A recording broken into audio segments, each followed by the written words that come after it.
Hi, Tim. Tim Reed. How are you doing? Thank you for taking time to speak to me. Yeah, no, it's a pleasure. Thanks for having me on. Excellent. Well, I told you in my email to you, I've always sort of been rooting for you because when I first started racing, I saw you around. I always saw you at the beginning. I remember I think it was 2016 in Cebu. I was just getting off the bike, and you were you were coming in on the run. I think you won that race. And you know, I've seen you at Vietnam and Bintan and elsewhere. And I'm the guy who, at immigration, they said to me, "Hey, are you Tim Reed?" And I said, "Yeah, I'm Tim Reed." And then I had to apologize to you later when I saw you in Vietnam. You were with Tim Van Berkel, you know, stealing your glory. But Yeah, right. it's the closest I could get. So Tim probably doesn't need much of an introduction to most triathletes. You know, you've done a 8:17 Ironman. You have a world title. Easily goes sub 4 in your halves. I believe you've done more than 100 races. And you know, your run in the full is 110 or even 111. So that's pretty awesome. I think our viewers know who you are. What would you say your most memorable race was?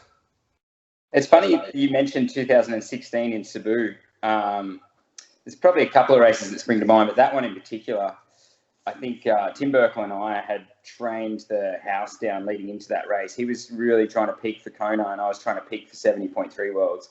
And we both had a World Championship performance at that race. I just had my best race I've ever had in the heat and absolutely took myself to the emotional and physical well. And no surprises, I was completely burnt out by the time I got to World Champs in 2015. Oh, sorry, I'm thinking of 2015, not 2016. And but it was just one of those battles where I got off the bike with a small lead and just went for it on the run. And then with 10 kilometers to go, you know, couldn't even see straight, and had Tim Berkel join me at about 18 kilometers. And it was one of those races where I feel like it was a real mind over matter. And I was very proud of the way I could psychologically stick with it, even though I was in, you know, all sorts of trouble. So that's probably 2015 in Cebu. It's always a special place. You've raced there. You know how amazing the atmosphere is there. A big crowd always brings out a good race in me. So yeah, that's wasn't he like 1 second behind you or something? Yeah, well, I know that I've always got a better sprint finish than him, but I was so dehydrated that I literally was running into the barrier during my sprint finish. And then as I got to the finish line, I just tripped over the finish line, and I just stood up and walked across as he was, you know, 1 or 2 seconds behind me. So it was definitely the race that really took me to a whole nother level of deep suffering. I saw that highlight, and then that's how I first heard of Tim Berkel. And so I mean, I see you guys are together all the time, aren't you? You guys are yeah. So we on Strava all the time. We live really close together. We do a lot of training together.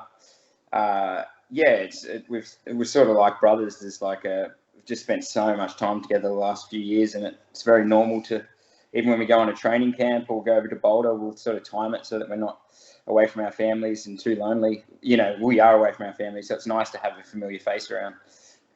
Didn't you guys get stuck in a hotel room recently together? Yeah, we did 2 weeks in South Australia. We had to get into Queensland, we had to home quarantine in another state. And yeah, it was another 2 weeks of spending too much time together.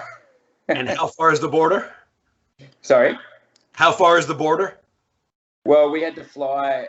South Australia is like a couple of hours flight from where I am. And then we had to fly 3 or 4 hours back to Cairns, which is total opposite direction.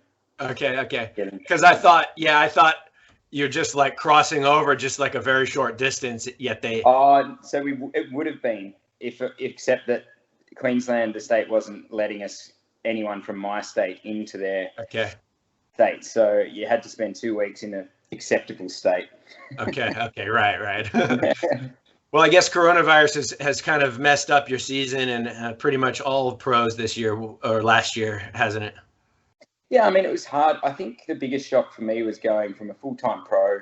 You're Yep. sort of used to, I guess it's not, there's no easy way to say it, but you get used to quite a selfish lifestyle of basing everything rotates around your training and racing and recovery. And then suddenly there's you're looking at 70% less income. And my wife thankfully stepped up and did a lot more work, which meant I had 3 kids at home, much of COVID-19. And that was a real change because I love spending time with my kids, but when you're with them for 24 hours a day, that's another level. And your kids are little enough that it can be intense, I guess. Well, at the time they were 2, 4, and 7, so they're almost a year older now. But yeah, it was intense. Right. Yep. And then you had a training camp you mentioned, right? That sort of got put on the back burner. Yeah, that's another thing. I just sort of feel like a lot of pros, some pros just sat around and hoped things would get better with racing, and that sort of got me a bit depressed taking that sort of attitude. So I really hustled last year and got a couple of coaches on board for my coaching business and took on a few extra athletes and then set up a training camp with a couple of guys and a couple of other coaches, and it was looking to be, it would have been a great camp, a nice, great part of Australia, great way to set up our aerobic base for the year. And then, of course, COVID-19 sort of spiked again by Australian standards, which is not a huge spike, but enough that people get worried, and we had to cancel that as well. So just the way it is at the moment, you got to be flexible. That's for sure. Well, the good news is when you want it back, I'm sure you can get it back. Those people will come back, and you have you can do that for sure. It's just a matter of time, I guess, right? I hope so. Yeah, I think most people appreciated that it was a full refund, and we were just trying to do the right thing by everyone. So I hope so. Good. All right. Well, let's see. You have asthma, don't you? Yeah, I had really bad asthma as a kid, and then I've had bad patches as an athlete. Typically, it's when I'm really fatigued or overtrained, and the inflammation just starts to build, and certain environments definitely set it off. Because I always wondered how someone, I mean, you do it for a living, would deal with injuries. I mean, injuries are bad enough, but you can manage them. But I think you mentioned that it's like having a tendonitis or something like this. You basically you can deal with it if you understand it, and if you know how to manage it, you can work around it. Is that right? Yeah. Well, I feel like for me, it's an inflammatory marker. It's just the first thing that goes is my my ability to breathe really well. And so, I think I've gone through phases where I just keep pushing through, and you're sort of racing just so out of breath, and I don't like any of the asthma medications because I have a lot of issues with cramping anyway, and I find they just really trigger that cramping. So, and also they're just sort of relievers. I'd rather treat the cause and get myself healthy, and so it's been a bit of an ongoing thing. I wouldn't say it's there's patches throughout the year where it holds me back, but especially in humid conditions, I don't have too many issues. So I just have to be careful where I go. Because I was going to ask you about cramping too. I believe you've struggled with some cramping concerns. Is that generally asthma related, or is that? No, it's really interesting actually. So I have the cystic fibrosis gene, but not the disease. So I'm a carrier. And one of the benign characteristics of people with that gene is often they have the same electrolyte losses as people with cystic fibrosis. So I have this really very, very high electrolyte losses, which is fine in most conditions because I can stay on top of it. But it took me years to work that out, by the way. I see. But I seem to be able to tolerate almost twice the electrolytes other people do when I'm racing. And but yeah, if I don't stay on top of it, it really, the cramping comes in pretty quick, and it's also the reason why I have a few heart issues here and there if I don't stay on top of it, the hydration issues. So have you been sodium tested? Yeah, yep. How many milligrams per liter of sweat do you lose? So 2.2 liters an hour, and it was 1.9 grams per liter. Oh my gosh. That's 4 grams per hour. Okay. I'm at about 1,400, And when he tested me, he said, "Oh, this is very high. This is one of the highest we've ever seen." You're at 1900. Yeah, yeah. So So that's, but I'm 2.2 liters an hour, so it ends up being 4 grams per hour. yeah. So what do you take? You take prep beforehand, right? Yeah, big fan. I've been using prep pretty much since their inception. And that's ultimately just about that's nothing to do with electrolytes or anything. Okay. It's basically just better absorption of the fluid you're drinking, because it plants like a resistant starch in your large intestine, so you can absorb fluid not just in your small intestine. I see.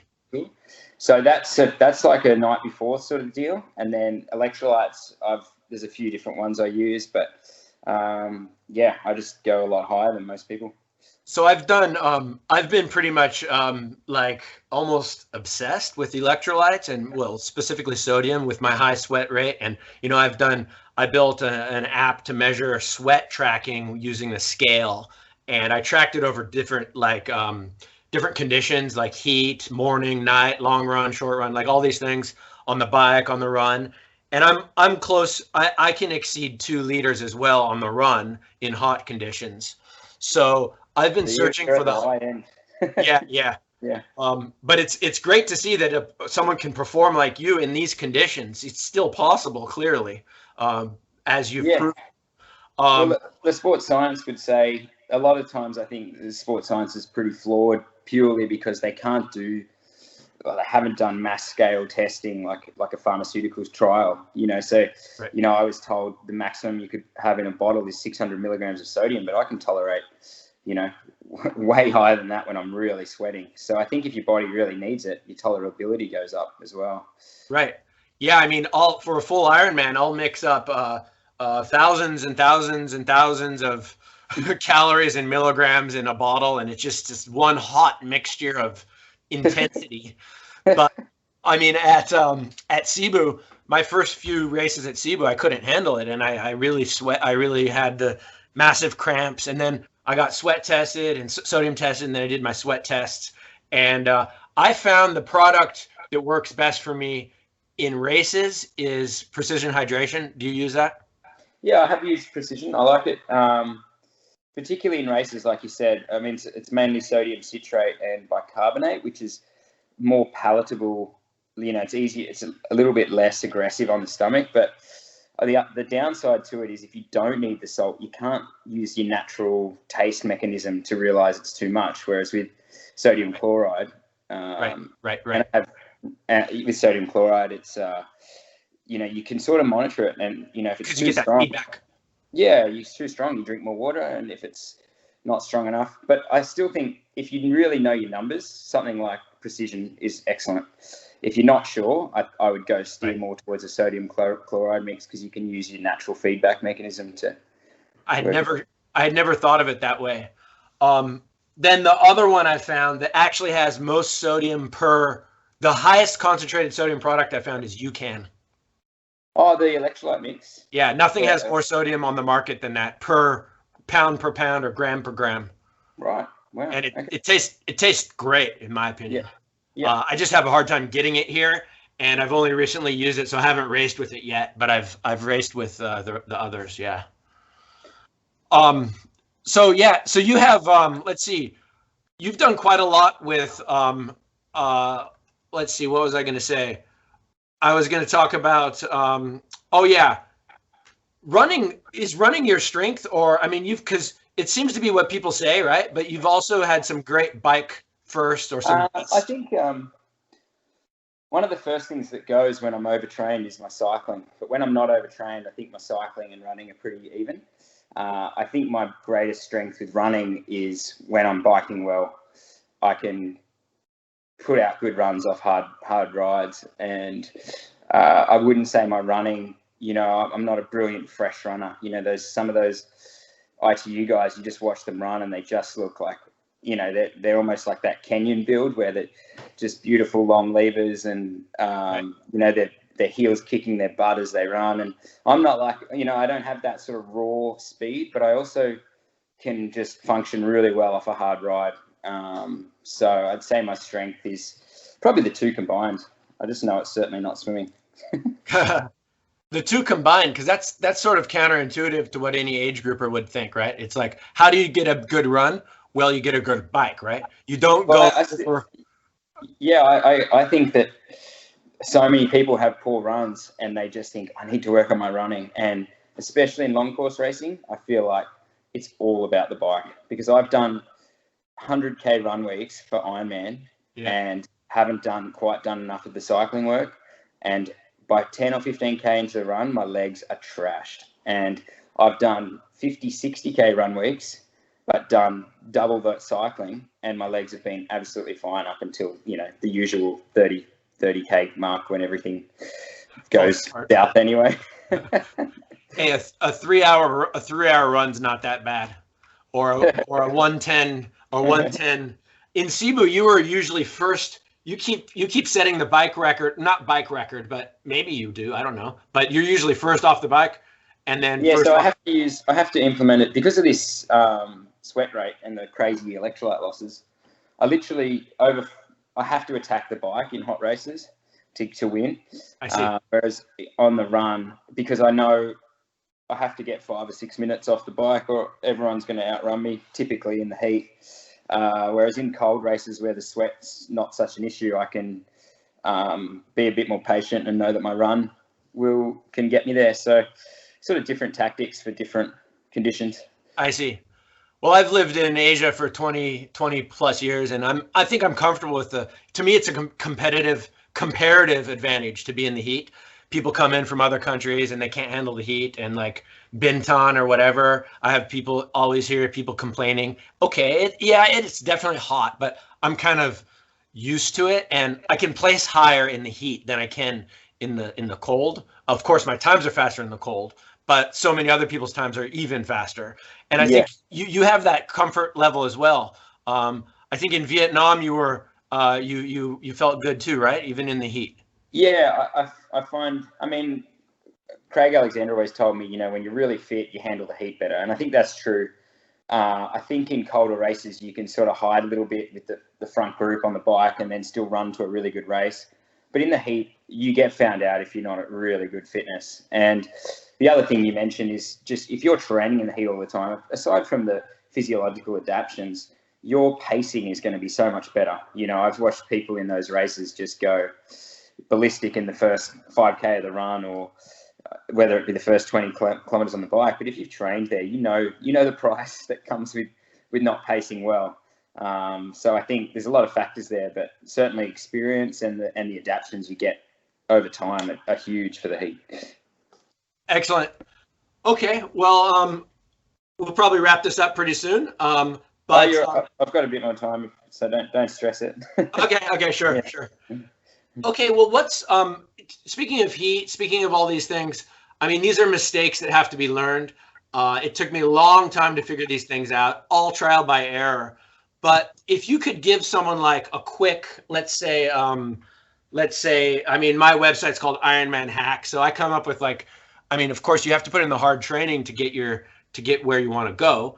But if you know certain things, like, okay, let's say use an arrow race tag, or know your spot in transition, or figure out your sweat rate. These are some quick things you can do. Do you have any kind of tips or kind of shortcuts in your racing that you can tell people? Give away your secrets is what I'm saying. There's a lot of I don't know if it's shortcuts, because a lot of the things I do to get faster are quite painful. Like the heat adaptation thing, a lot of people don't realize, but for cold races, it's an advantage to do the heat adaptation too, because, obviously more blood volume is always an advantage. So that's one thing, even for cold races, I'll typically do some pretty hot, sweaty sessions. I think in the swim, the biggest hack I could give, this is probably is just learning how to swim on feet and understanding the pack and you almost swim differently on feet to if you're not on feet too. It's a higher turnover. You've got to sort of trust the feel of the bubbles rather than sighting the whole time if you're on feet, because every time you look up, your hips sink and you drop back off those feet. So there's a lot of I can swim with guys who are so much better than me in the pool. And I think a lot of that is just years of open water experience and almost an intuition of what the pack's doing and when to just quickly rate up with my arms and when to chill out and relax, you know, a little bit. So that's the biggest swim one. In terms of the run, and that's, I guess that's hard for people who are not like, don't have access to that, you know. I mean, yeah, but the thing is, people do. So when I run a few swim sessions where I live, and so many of our sets will be 3 people on each other's feet doing 100-meter repeats, and or stopping before the wall. One person stops before the wall and use them as a turning buoy instead of pushing off the wall. Things like that. There's a lot of there's a lot of things you can do even in the pool. So as long as you've got one other person, it's easy to practice. I'm going to say that's the big thing that got my swim up to a decent point was going to the swim squad. I mean, I was swimming at my pool here. It's a big pool, but I'm always alone, right? But then once you started putting me with 3 faster guys ahead of me, and you know, that really turned up the volume of possibilities and made me actually become faster. Yeah, I also technically you can start to imitate better swimmers if you're swimming with better, you know, more proficient swimmers. I've always found when I'm swimming with worse swimmers than me, I actually become worse, even if I'm doing a lot of swim training. And then when I get in the pool with guys like Sam Appleton, who's just got, you know, he grew up swimming, and he's just got the best catch, you know, and a really nice technique. And I find I sort of, it rubs off on you, magically start to take it on. Yeah. Great. What else were you about to say? You were about to say something else? So on the bike, I think there's no like this. The one with cycling that I've tried so many aggressive bike positions, and I think 2019 was the year I really saw how important it was just to get super comfortable on the bike, especially over the Ironman distance. If you can't hold your aero position for most of the race, then you're better off losing a little bit of aerodynamics and getting comfortable than trying to be aggressive and getting out of that position, you know, 15, 20, 30 times through the race. So I'd say get comfortable on the bike. That's one of the things that Cam Worth taught me is was just that comfort is king when it comes to being fast in a time trial. So how did you do that? Did you get a new fit and really adjust things? I just raised the front end. Okay. I just played around with things, and, you know, obviously the power comes up quite a lot when you bring everything up, and your breathing's a little less restricted, but it's a trade-off between that and aerodynamics. But I found that the trade-off still worked out better for me to be higher up and also, you know, just open up that hip angle a little bit more. Okay. That's definitely a big priority for me. Definitely where I need to fix. Yeah. I don't know how. I guess I'll go to a fitter and try to figure out how to play around with it. Yeah, there's a lot of apps and different ways you can do it now. I think a lot of it is even just getting someone to film you when you're on the trainer. Often we think we're doing something or we look like something, and then you get the footage and you're like, yep, definitely too aggressive, or sorry, I had another call then. I'm too aggressive, or my or the saddle's too low. All these things that you sometimes can't feel, but you can see straight away. Sounds like my swim footage. I think it's beautiful. I think I'm awesome, and then I look at the footage and I'm like a wild, like, you know, creature just flailing. Yeah, everyone is the same in the pool. It's the only way you can. I think it's the only way you can really change people's stroke is you've got to film them, because they just think people just cannot comprehend what they're actually doing. No one's even myself. I look at it and I'm like, oh my goodness. So, speaking of bikes, how long have you been with Trek? 2016, I started with Trek. And let's see, anything you have? Is there anything you would like improved or changed or enhanced with the bike? The thing, Trek, they're pretty onto it. I've got a few things that I want to like. I think that there's most of the things, because they came out with the speed concept and they sort of set the bar really high. And then I feel like it's just been a very gradual process of other companies catching up. And then, Trek just manage, once everyone starts to catch up, they just jump ahead and come out with the next thing that sort of sets the bar again. The level of, the standard that the engineers come up with at Trek is pretty high. I think there's not much that I can, normally I'm pretty picky, and especially because it's, I shouldn't be picky because I'm definitely no engineer. But when it comes to Trek, I'm like, that's a clever design. They've nailed that. Everything's functional as well as fast, which I think can get easily left out with bike designs. I've definitely ridden bikes in the past where amazingly aero, but then my brakes would jam on when I'd round a corner in a race and I couldn't get them undone. Things like that. You'd be like, what's the point of having this crazy fast frame if I can't use my brakes? Got it. Who's BAM? That's my manager, Evan Gallagher. Okay. It's a cool logo. It gets my attention. Yeah. And then Alaska. Tell me about them. So I started with Alaska in 2016 as well, but I'd already raced for them in 2000. I'd already done a lot of their events in 2015. And sadly, like with the whole pandemic thing, I'm no longer working with Alaska. But it was a pretty cool experience just to be, I love racing in Asia, but they would look after you so well. You know what the races are like there, the hotels, absolutely. The whole atmosphere of the race it wasn't your cut and copy sort of race, that's for sure. They'd really individualized the whole race experience. So I hope to still race their events, even though I'm no longer part of the team. Okay. Yeah, got a lot of fond memories. That says something. That says a lot, actually. Yep. I mean, I guess the Philippines is probably my favorite place to race. Yeah, I'd say Cebu is easily in my top 3 races for sure. So, are you coached? I'm coaching myself again. I was working with Chris Lieto before COVID hit, and then it was just like most people, it was hard. It's not cheap, and I didn't know what was happening, and I was staying at home and not being able to train full time. So I still hope to use Chris definitely as a resource. I'm just gonna, at the moment I'm sort of writing my own plan. And you worked with Matt Dixon in the past. Did you work for him or work with him, or what did you do? With Matt, it was sort of a real a morphing of roles. So, to start with, I just did everything Matt's way, and then slowly I brought in more feedback, and we sort of, by the end of the relationship, we were really working together on the plan, and knowing, he got to know me so well and what worked, both from a physical perspective, but also how I responded to things emotionally, and what races really got me going and didn't, and what sessions were needed. So, working with Matt was excellent. He's a pretty special coach, especially with his ability to. He can really work on an athlete's psychology and make you believe in what you're doing. Amazing. He's not even though he is a sports scientist, that's not a huge, he's not overly fixated on the science. He sort of realizes how important the mind is. And it's a different approach, but I really enjoyed working with him. Excellent.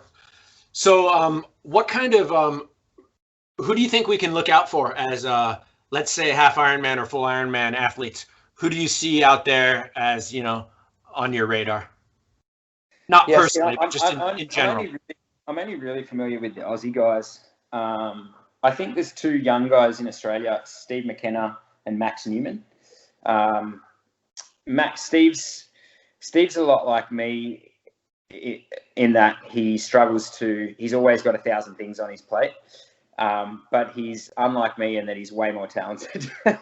So he's a name to watch out for if I can.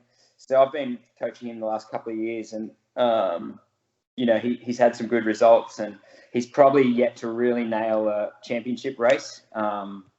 He'll be studying law on the side and working part-time jobs, and so for me, I just feel like it's really trying to get him to not make the same mistake I have in the past and take on too many things. He's got a short window of opportunity because he's already late 20s. Whereas Maxi Newman, I don't know Max well, but the way he raced in Cairns, I think he's going to be a real factor in Hawaii.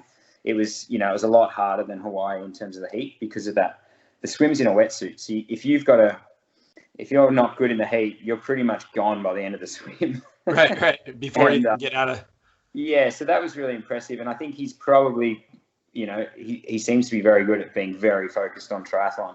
So that's a big talent in itself. So I think those 2 guys are 2 guys to watch. On the female side, it's hard because I just haven't done enough training with some of the younger female pros. So I couldn't say for sure.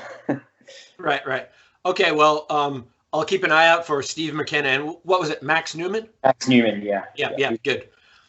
Okay, well, I think that's pretty good, Tim. I look forward to seeing you at the next race. I'll catch up with you again probably.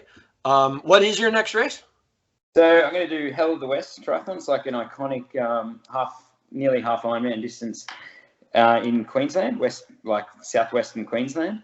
So and then I'll go into 70.3 Geelong if that's on. Right. Followed by the Huskisson Triathlon, which is Australian championships. So you still have stuff lined up. There's a lot. I basically entered everything. After last year, I went into Geelong just using it as a bit of a build race as part of my Ironman prep. And looking back, I've been kicking myself ever since because it was it was one of the only races all year. So I'm sort of treating every race like there might only be 3 races. So like every race is your A race. Every race matters.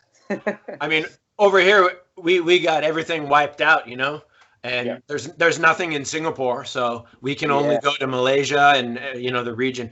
By the way, did you used to come up here for Standard Chartered Marathon? So I came up one year, 2016. I did Thailand 70.3, and then a week later I did the half marathon in Singapore. Okay, half marathon. Because it's obviously run by Ironman. That's right. And I actually had a proper go, but about 5 kilometers in, my legs were so destroyed from the half Ironman the week before, so I sort of embarrassed myself. Okay. Well, we won't ask you more. Yep. Okay. Well, thanks a lot. Thanks for your time, Tim. I really appreciate it. I'll be looking forward to catching you at the next race. Yeah, perfect. Cool. Good to chat. Thanks.